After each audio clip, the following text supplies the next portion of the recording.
បាទជំរាបសួរបងប្អូនទាំងអស់គ្នាជួបខ្ញុំបាទសាជាថ្មី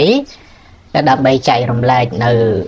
ចំណេះដឹងផ្នែកភាសាថៃបន្តទៅទៀតហើយខ្ញុំសូមបញ្ជាក់ទៅបងប្អូនផងថាសំឡេងបងប្អូនស្ដាប់ទៅហាក់ប្លែកសំឡេងគឺខ្ញុំកែទេសំឡេងនេះដោយសារតែសំឡេងស៊ីនរបស់ខ្ញុំត្រូវ YouTube ដាក់ក្នុងបញ្ជីខ្មៅហើយមានន័យថាឲ្យតែសំឡេងដើមរបស់ខ្ញុំចាញ់ទៅគឺដឹងតែជាប់ reuse content បាទហើយ YouTube channel របស់ខ្ញុំហ្នឹងជាប់ reuse content 2 ដងហើយម្ដង3 ខែឥឡូវចិត្តកន្លះឆ្នាំហើយការកែសំឡេងនេះគឺជាការសម្រេចចិត្តទាំងប្រថុយប្រឋានទេតែប្រហែលជាប់ទៀតអាហ្នឹងដឹងថាកាន់តែយ៉ាប់ហើយបាទអញ្ចឹងហើយខ្ញុំក៏អត់ទាន់ហ៊ានធ្វើជាវីដេអូបកប្រែជាអត្ថបទវែងដែរដោយសារបញ្ហារឿងហ្នឹងហើយកន្លងមកបងប្អូនឃើញប្រហែលវីដេអូប្រហែលជាឆ្ងល់ថាម៉េចក៏ខ្ញុំចេះតែដាក់ចោលអត់អានអត់អីអត់ហ៊ានអានខ្លាចជាប់អញ្ចឹងទើបតែនឹកឃើញរឿងកែសំឡេងកែនេះក៏មិនធានា 100% ដែរគឺប្រថុយទេបាទអញ្ចឹងខ្ញុំដាក់ជាវាខ្ជាក់ស័ព្ទជាពាក្យខ្លីៗសិនហើយបន្តមកខ្ញុំនឹងដាក់ជា clear ដាក់ជាប្រយោគរហូតដល់មានការបកប្រែជាអត្ថបទបាទអញ្ចឹងបងប្អូនសិក្សាពាក្យសិនណាឲ្យតែចេះពាក្យសិនណាពាក្យខ្លះអាចជន់គ្នានឹងវីដេអូមុនប៉ុន្តែជាអាចថាជាលំហាត់ដើម្បីឲ្យបងប្អូនឃើញដដែលទៅក៏ឲ្យនឹកឃើញអាពាក្យចាស់ដែរប៉ុន្តែមិនមែនទាំងអស់ទេមិនមែនពាក្យដដែលទាំងអស់ទេខ្ញុំលាយចម្រុះខ្លះថ្មីខ្លះដដែលខ្លះអញ្ចឹងទៅឲ្យយើងឃើញម្ដងហើយម្ដងទៀតចាំបាទហើយកុំផ្ដោតក្នុងវងកញ្ចក់ការអាននេះពេកឡាតាំងវាមិនត្រូវ 100% ទេប៉ុន្តែដោយសាររបស់ដើមគេដាក់ក៏ខ្ញុំដាក់មកទៅបាទសំខាន់គឺយើងច្បាស់ទៅលើស្រៈចេញនៈរបស់ថៃនេះទេបាទអញ្ចឹងក្បែរខាត់ពេលយប់ខ្ញុំអានជូនបងប្អូនពាក្យនេះអានថាគិនសាមញ្ញបំផុតយើងចេះតាំងពីយើងមិនទាន់រៀនថៃបាទគិនហ្នឹងប្រែថាញ៉ាំបាទគិនពាក្យទី2ដើមបាទពាក្យនេះអានថាដើមមិនមែនស្រៈអឿណាបងប្អូនស្រៈអឺហើយបងប្អូនមួយចំនួនខ្ញុំឮគាត់និយាយថាស្រៈអឿឌឿមមិនមែនឌឿមទេស្រៈអឺដដាក់ស្រៈអឺឌឺនឹងមកឌឿមបាទឌឿម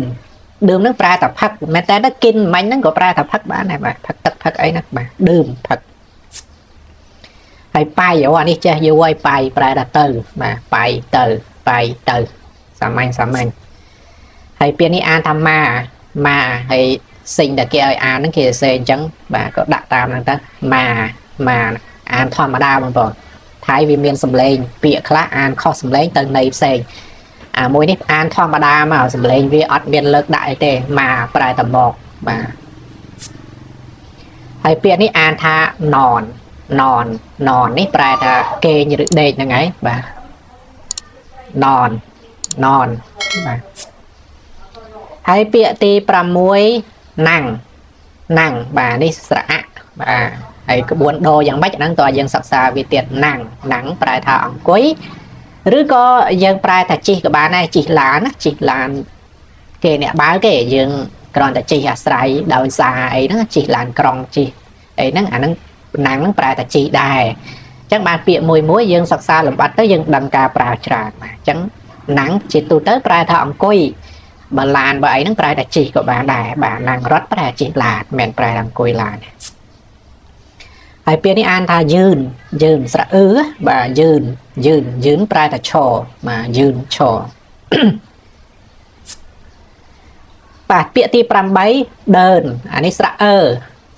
ប៉ុន្តែដោយសារមានតួប្រកបទៅគេផ្លាស់រូបដើមរបស់វាបងប្អូនទៅមើលស្រៈអឺទៅការប្រើប្រាស់ស្រៈអឺដើនហ្នឹងប្រែថាដើរដើនស្តៀងខ្មែរហើយវិញប្រែថារត់បាទវិញបាទអានេះអានសំឡេងខ្លីវិញប្រែថារត់ហើយភូតបាទភូតហ្នឹងប្រែថានិយាយខ្មែរយើងប្រែថាកុហកថៃភូតបាទភូតនិយាយពាក្យទី10ហ្វាំងប្រែថាស្ដាប់បាទហ្វាំងស្ដាប់អានេះក៏ស្រៈដែរបាទហ្វាំងស្ដាប់បើយើងអានតាមអង់គ្លេសអាចថាអានថាហ្វាងបាទអញ្ចឹងមកខ្ញុំបញ្ជាក់ឲ្យថាវាមិនត្រូវ 100% ទេអាចច្រឡំថាអានថាហ្វាងហ្នឹងចប់បណ្ដោយបាទហ្វាំងស្ដាប់ហ ហើយពាក្យទី12 ឌូប្រែថាមើលបាទមើលទូទួមើលអីមើលទូទៅបាទឌូមើលពាក្យ12អានដូចខ្មែរអញ្ចឹងអានថាអានឲ្យសិញគេសេចាស់បាទអានប្រែថាអានកន្លែងខ្លះវាស្តៀងខ្មែរប៉ុន្តែយើងត្រូវចំណាំរបៀបសរសេរគេសរសេរថាម៉េចមិនមែនថាសំឡេងដូចខ្មែរហើយតែដល់សរសេរមកចេះតែសរសេរខុសអាហ្នឹងក៏ប្រែអត់ចាញ់ដែរបាទហើយពាក្យទី14ខៀនបាទខៀនអានេះមានការបញ្ចេញសំឡេងរបស់គេខៀនហ្នឹងប្រែថាសរសេរបាទខៀនសរសេរបាទពាក្យទី15រៀនប្រែថារៀនដែរបាទរៀនប្រែថារៀនបាទដូចគ្នាពាក្យទី15សនហ្នឹងប្រែថាបង្រៀនប្រែច្រើនដែរប្រែថាបង្រៀនហើយបើន័យទូមានព្រានបដៅហ្នឹងក៏ទូមានព្រានបដៅវាទៅតាមហ្នឹងណាបង្ហាត់បង្រៀនអីចឹងទៅសនបា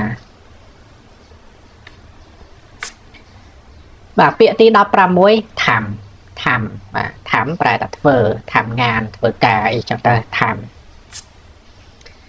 បាទពាក្យទី17ឆៃបាទឆៃប្រែថាប្រើប្រាស់ប្រើអីចឹងណាប្រើរបស់នេះរបស់នោះអីចឹងទៅបាទហើយគេប្រែវាអីច្រើនទៀតអានឹងតើយើងសិក្សាលម្អិតប៉ុន្តែយើងសិក្សាជាពាក្យសិនឲ្យដឹងពាក្យគោលវាសិនទៅបាទឆៃប្រែថាប្រើប្រាស់ណាបាទហើយពាក្យទី18សឺប្រែថាទិញបាទសឺប្រែថាទិញអីវ៉ាន់ទិញអីចឹងទៅអានេះស្រៈអានស្រៈណាបាទសឺទិញអានេះសពាក្យទី19ខាយអញ្ចឹងមិនតិចអានេះលក់ម្ដងខាយលក់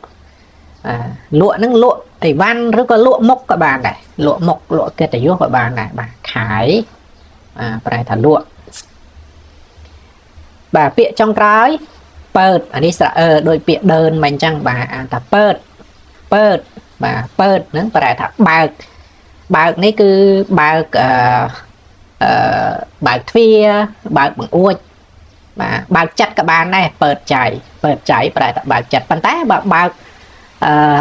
កឡានបើកអីអាហ្នឹងអត់ទេអាហ្នឹងគេមានពាក្យគេផ្សេងដែរបាទអញ្ចឹងយើងត្រូវសិក្សាលម្អិតដែរមិនមែនថាចេះពាក្យហ្នឹងមួយហើយទៅបើកទូទៅហ្នឹងអត់បានទេបាទអញ្ចឹងវាមាន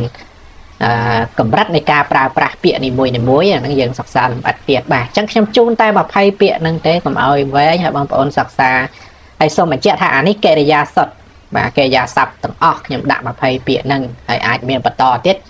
ខ្ញុំដាក់មួយខ្សែវាអញ្ចឹងទៅកិរិយាសព្ទសុទ្ធយើងសិក្សាវាតាមកម្រិតទៅនឹងចេះហើយបាទអញ្ចឹងអរគុណបងប្អូនសូមជួយចុចបាច់ Subscribe ក៏បានដែរចុច Like សម្រាប់បងប្អូនដែល Subscribe រួចហើយចុច Like និង Comment បាទបើថាខ្ជិល Comment Like ក៏បានដែរដើម្បីជួយសង្គ្រោះ Channel របស់ខ្ញុំពីព្រោះវានៅក្នុងបញ្ជីខ្មៅរបស់គេដែរកាលណាតែអត់មានសកម្មភាពរបស់audience របស់ប្រិយមិត្តទេគេគិតថារបស់យើងវាមានបញ្ហាអញ្ចឹងការ Like និងការ Comment គឺជាការជួយយឹតយង channel របស់ខ្ញុំឲ្យល្អវិញអានេះវាដូច page អញ្ចឹងអ្នកខ្លះទៅជួយ report ទៅអីចឹងទៅបាទប៉ុន្តែមិនមែនចូលភ្លាម like អីភ្លាមអត់បានទេត្រូវមើលអីសិនចឹងដែរបាទអញ្ចឹងអរគុណប្រិយមិត្តជួបគ្នានៅវីដេអូក្រោយទៀត